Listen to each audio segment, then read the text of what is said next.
Good evening. I'm Senator Tim Scott from the great state of South Carolina. We just heard President Biden's first address to Congress. Our president seems like a good man. His speech was full of good words, but President Biden promised you a specific kind of leadership.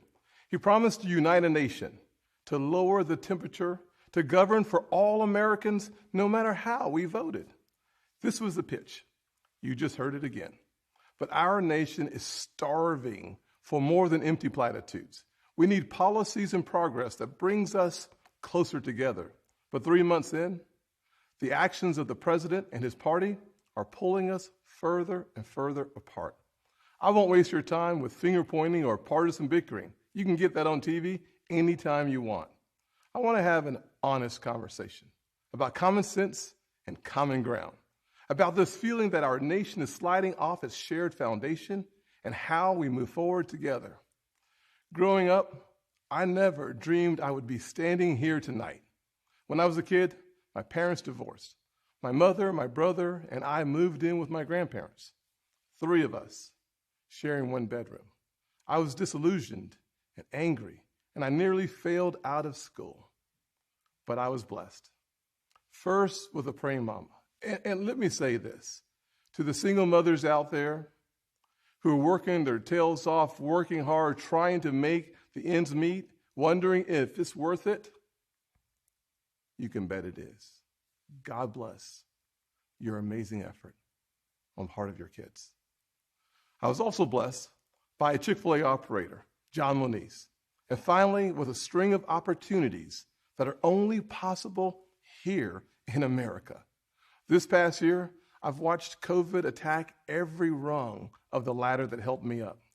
So many families have lost parents and grandparents too early. So many small businesses have gone under. Becoming a Christian transformed my life, but for months, too many churches were shut down. Most of all, I'm saddened that millions of kids have lost a year of learning when they could not afford to lose a single day. Locking vulnerable kids out of the classroom is locking adults out of their future. Our public schools should have reopened months ago. Other countries did.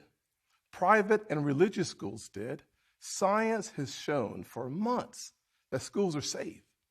But too often, powerful grown-ups set science aside, and kids like me were left behind. The clearest case I've seen for school choice in our lifetimes, because we know that education is the closest thing to magic in America. Last year, under Republican leadership, we passed 5 bipartisan COVID packages.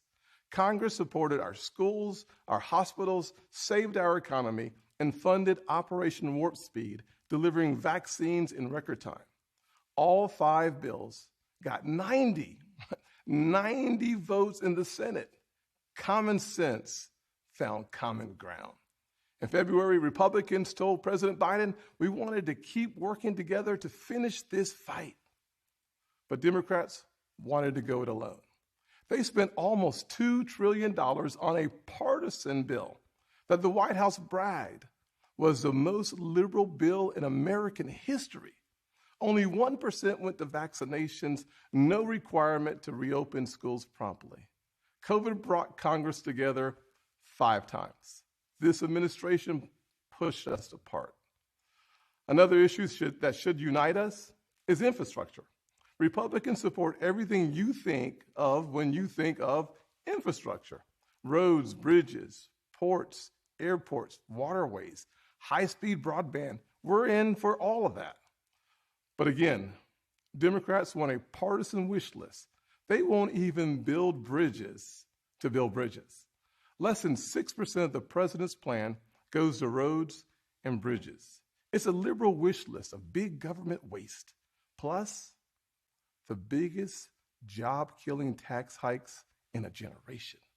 Experts say when all is said and done, it would lower wages of the average American worker and shrink our economy.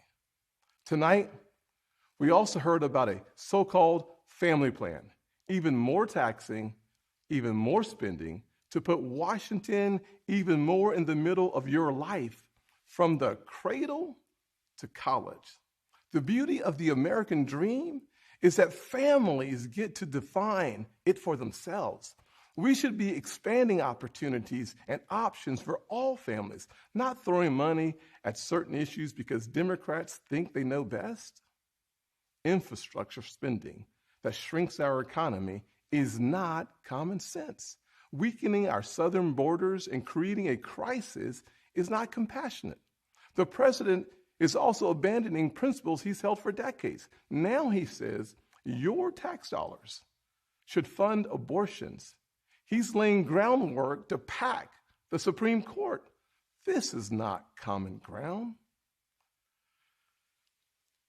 Nowhere do we need common ground more desperately than in our discussions of race. I have experienced the pain of discrimination. I know what it feels like to be pulled over for no reason, to be followed around the store while I'm shopping. I remember every morning at the kitchen table, my grandfather would open the newspaper and read it, I thought. But later I realized he had never learned to read it. He just wanted to set the right example. I've also experienced a different kind of intolerance. I get called Uncle Tom and the N-word by progressives, by liberals. Just last week, a national newspaper suggested my family's poverty was actually privilege because a relative owned land generations before my time. Believe me, I know firsthand our healing is not finished. In 2015, after the shooting of Walter Scott, I wrote a bill to fund body cameras. Last year, after the deaths of Breonna Taylor and George Floyd, I built an even bigger police reform proposal. But my Democratic colleagues blocked it. I extended an olive branch. I offered amendments, but Democrats used a filibuster to block the debate from even happening. My friends across the aisle seemed to want the issue more than they wanted a solution. But I'm still working. I'm hopeful that this will be different. When America comes together, we've made tremendous progress, but powerful forces want to pull us apart. 100 years ago, kids in classrooms were taught the color of their skin was their most important characteristic. And if they looked a certain way, they were inferior. Today, kids are being taught that the color of their skin defines them again. And if they look a certain way, they're an oppressor. From colleges to corporations to our culture, people are making money and gaining power by pretending we haven't made any progress at all, by doubling down on the divisions we've worked so hard to heal. You know this stuff is wrong. Hear me clearly. America is not a racist country. It's backwards to fight discrimination with different types of discrimination, and it's wrong to try to use our painful past to dishonestly shut down debates in the present. I'm an African American who's voted in the South my entire life. I take voting rights personally. Republicans support making it easier to vote and harder to cheat, and so do the voters. Big majorities of Americans support early voting, and big majorities support voter ID, including African Americans and Hispanics. Common sense makes common ground. But today, this conversation has collapsed.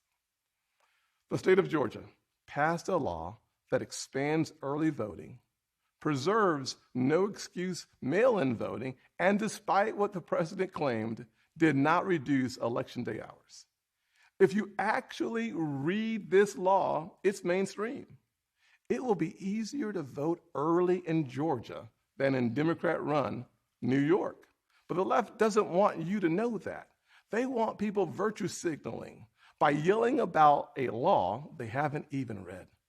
Fact checkers have called out the White House for misstatements. The president absurdly claims that this is worse than Jim Crow. What is going on here? I'll tell you, a Washington power grab. This misplaced outrage is supposed to justify Democrats' new sweeping bill that would take over elections for all 50 states. It would send public funds to political campaigns you disagree with and make the bipartisan Federal Elections Commission partisan. This is not about civil rights or our racial past. It's about rigging elections in the future. And no, the same filibuster that President Obama and President Biden praised when they were senators, the same filibuster that the Democrats used to kill my police reform bill last year, has not suddenly become a racist relic just because the shoe is now on the other foot. Race is not a political weapon to settle every issue the way one side wants. It's far too important. This should be a joyful springtime for our nation. This administration inherited a tide that had already turned. The coronavirus is on the run. Thanks to Operation Warp Speed and the Trump administration, our country is flooded with safe and effective vaccines. Thanks to our bipartisan work last year, job openings are rebounding. So why do we feel so divided? Anxious. A nation with so much cause for hope should not feel so heavy-laden. A president who promised to bring us together should not be pushing agendas that tear us apart. The American family deserves better, and we know what better looks like. Just before COVID, we had the most inclusive economy in my lifetime, the lowest unemployment rates ever recorded for African Americans, Hispanics, and Asians, and a 70-year low nearly for women. Wages were growing faster at the bottom than at the top. The bottom 25% saw their wages go up faster than the top 25%. That happened because Republicans focused on expanding opportunity for all Americans. In addition to that, we passed opportunity zones, criminal justice reform, and permanent funding for historically Black colleges and universities for the first time ever. We fought the drug epidemic, rebuilt our military, and cut taxes for working families and single moms like the one that raised me. Our best future will not come from Washington schemes or socialist dreams. It will come from you, the American people, Black, Hispanic, white, and Asian, Republican and Democrat, brave police officers in Black neighborhoods. We are not adversaries. We are family. We are all in this together, and we get to live in the greatest country on earth. The country where my grandfather in his 94 years saw his family go from cotton to Congress in one lifetime. So I am more than hopeful. I am confident that our finest hour is yet to come. Original sin is never the end of the story, not in our souls and not for our nation. The real story is always redemption. I am standing here because my mom has prayed me through some really tough times. I believe our nation has succeeded the same way because generations of Americans in their own ways have asked for grace and God has supplied it. So I will close with a word from a worship song that really helped me through this past year of COVID. The music is new, but the words draw from Scripture. May the Lord bless you and keep you, make his face shine upon you and be gracious to you.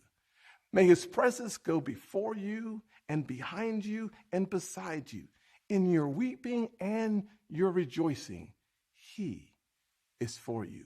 May his favor be upon our nation for 1,000 generations, and your family and your children and their children. Good night, and God bless the United States of America.